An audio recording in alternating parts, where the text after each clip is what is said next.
Welcome to the Cerebral Edge. This is Coach Chris. I'm here with my special guest today, Joe Ruggiero from A Different Kind of Strong. Last week we kind of talked about goal setting, how I structure my morning to set up wins that can help you with goals throughout the day, whether it be in fitness or whatever your goal for that day is. And since Joe is a holistic health coach, right? Yep. And life coach, Yep. and strength coach, Yep. and et cetera. Mobility coach, all that stuff.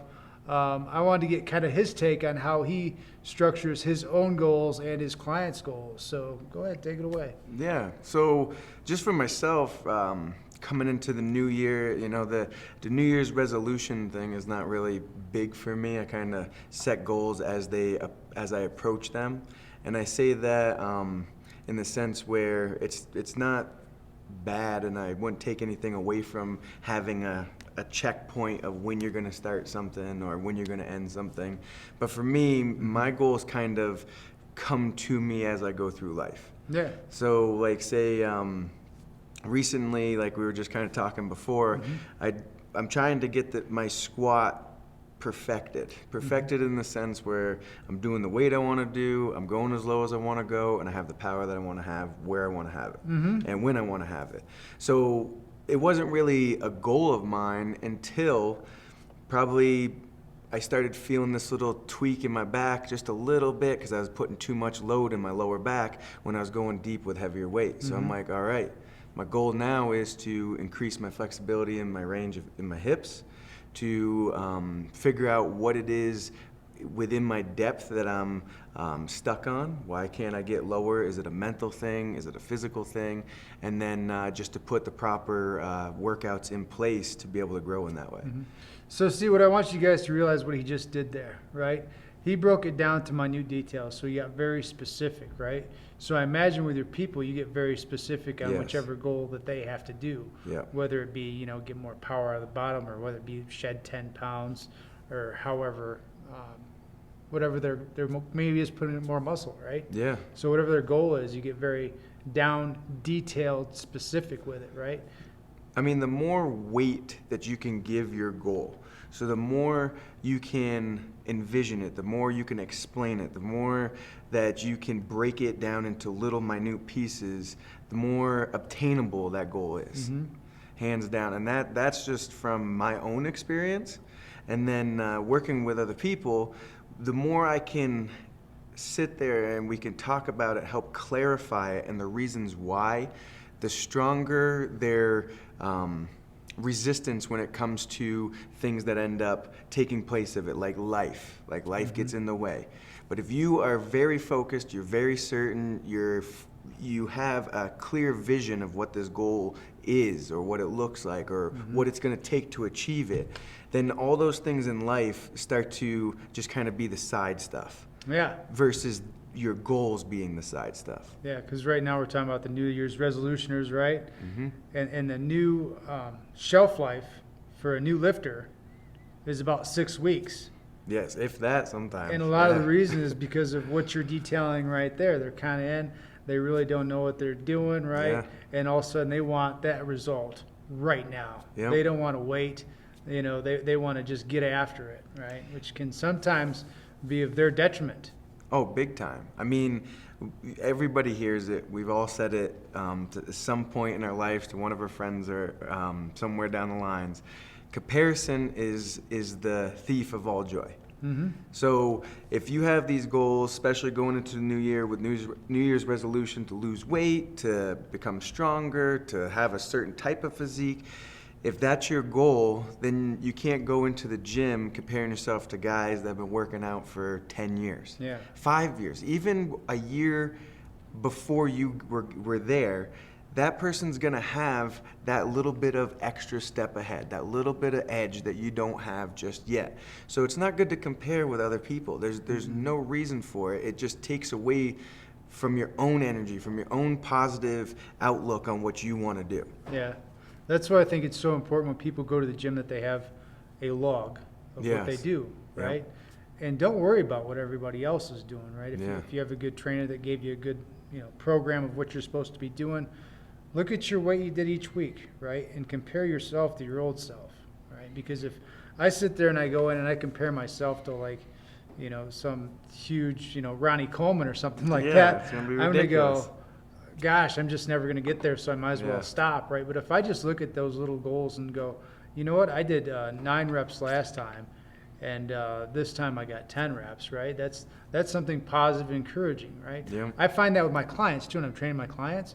If I'll sit there and I'll really detail what they're doing, and I'll have a comparison of what they did last time, they go, oh, I am getting stronger. Yeah. Oh, look, I am losing a little Yep. bit of weight. Oh, look, I am, my wrist can hold that weight that it couldn't hold before. Yeah. I must be getting strong. And that feeds the positive reinforcement versus the negative, right?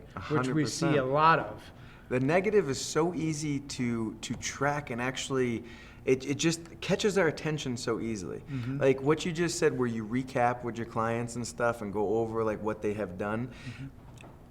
When I'm working with somebody and it's been, say, 4 months down the road, and there's substantial growth in many areas, Mm-hmm. whether it's stability, strength, just mindset-wise, nutrition, whatever it could be, they don't see it at all, even though they've been working on it for weeks, nonstop, very dedicated to it. They still compare themselves to somebody on Instagram.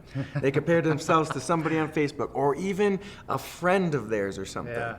And then it just totally takes away from all the energy that they build up when you share with them as their trainer or as their nutrition or advisor or whatever it is that you are for them. When you share with them, hey, this is where you were a few weeks ago. Look where you are now. Mm-hmm.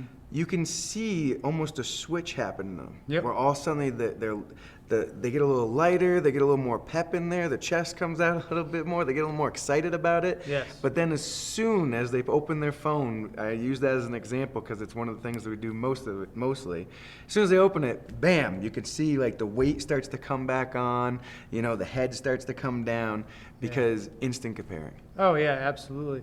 And here's the thing, when you're looking at those Instagram models, you're looking at, the bodybuilders on there, you don't know what they're taking, for one. Yeah. What their diet, they could be miserable for like 6 months just to get one good shoot, and then they're back, looking flabby again in another month. I mean, but they don't honestly. put those pictures up, right? Or not only just that, how much of it's just airbrushed and not real? Because Yeah. people get called out for that all the time, right? Yeah. So I think sitting there scrolling through your feed on Instagram is one of the worst things you can do. One, it's a time waster, right? So Huge. all of a sudden you're in the mid-set, and all of a sudden 10 minutes has gone by, and you've lost, pretty much every momentum that you had going in the gym, for one thing. Or if you're at work and you're scrolling through it, that's 10 minutes. You could have got something else done. Even 20 minutes. Sometimes you can get sucked into a 30-minute, I mean, it's a rabbit hole.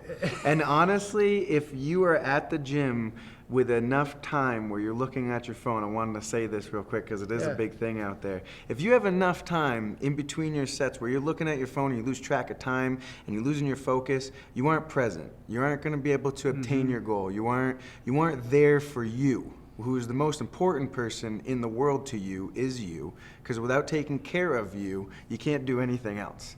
Like life it gets more and more difficult the less you pay attention to you. Mm-hmm. That's important. You hit a key thing there when you say, hey, I'm the most important person right now in the gym, right? Mm-hmm. I need to take care of this. And the thing is it's not even about you, it's about everybody else. Yeah. So if you take care of yourself like you're the most important person, Yep. then you're taking care of your loved ones better. You're taking care of, your family members better. You're more of a joy to be around with your friends. 100%. Right? Because then all of a sudden, it's an internal focus when you're in the gym, but it's for an external reason. Yes. You know? Yes. And that right there, like just based off of my own experiences through life and stuff, when when I was younger and I used to compare, like, oh man, he's got a brand new truck, he's got a house, or he's building a garage, he's got snowmobiles and stuff, and wherever I was at the time, I'm like, why can't I have that?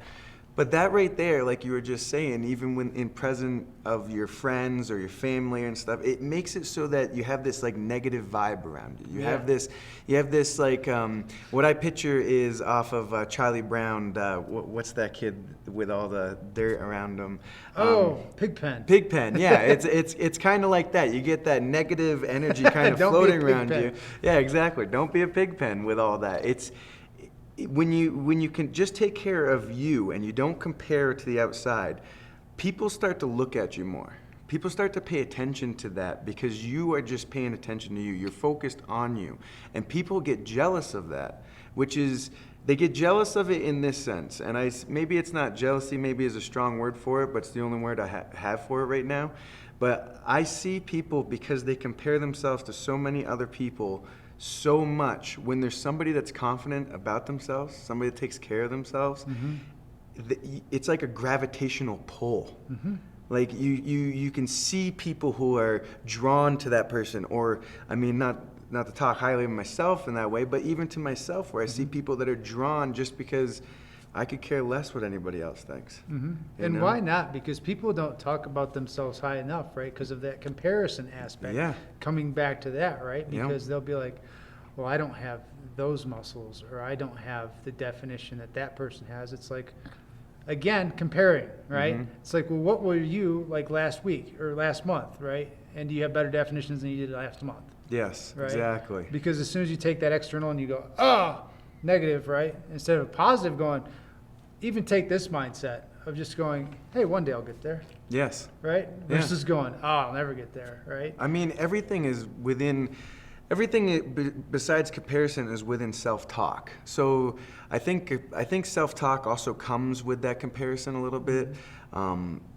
When you're like, I wish I was like that guy, I don't have the energy and I don't have the drive that he does, and his mindset's so strong.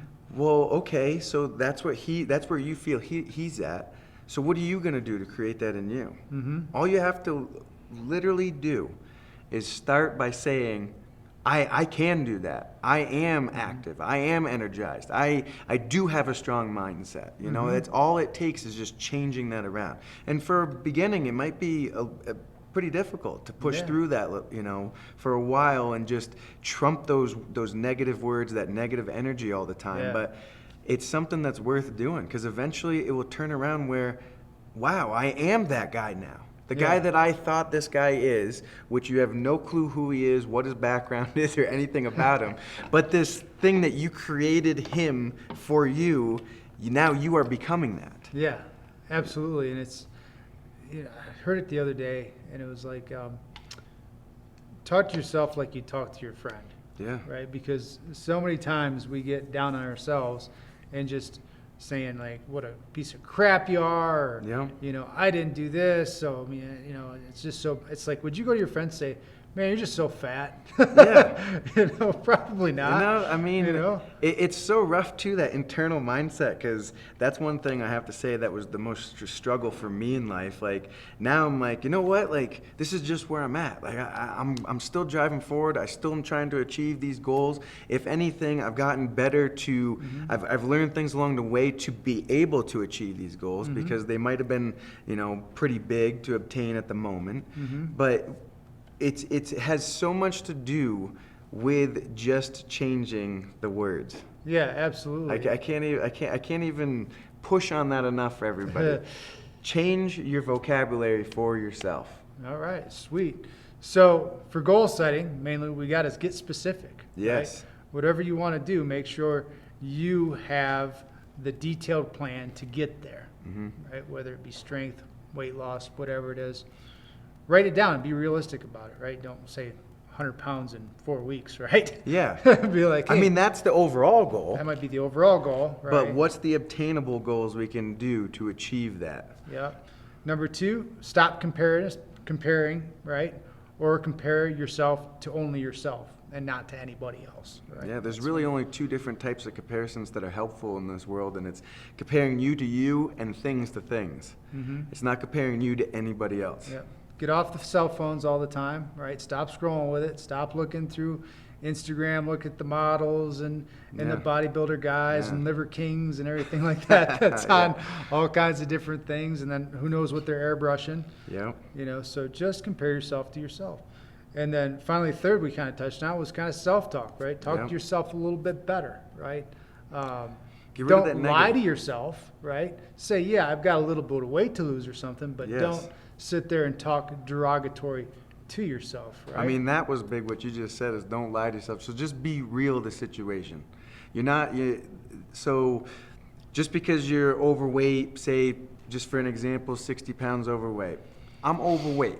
I have some things I need to work on. Doesn't mean I'm super lazy, I'm fat and I'm not gonna ever amount to anything. No, just own the fact, the true fact. I'm 60 pounds overweight and I have to work on this. That's it. It doesn't go any further. There's nowhere else to lead into. Stop building such a big barrier or giving it more strength than it should have. Yeah. Or a broken record in your head, right? Yeah. That just replays all the time. Yeah. And, Don't give things strength that you don't want to be true. For sure. The more you speak of it, the more it is true. Absolutely. Well, great time today with my buddy Joe Ruggiero from A Different Kind of Strong. How do people get a hold of you, Joe? So you guys can text me anytime, call me anytime, 802-384-9992 or 719-DKSstrong@gmail.com. And as always, you can reach me at CerebralEdgePerformance.com. I'd love to hear what you think of these episodes, so you can always email CerebralEdge1@gmail.com. I'm Coach Chris. He's Joe Ruggiero. Stay strong.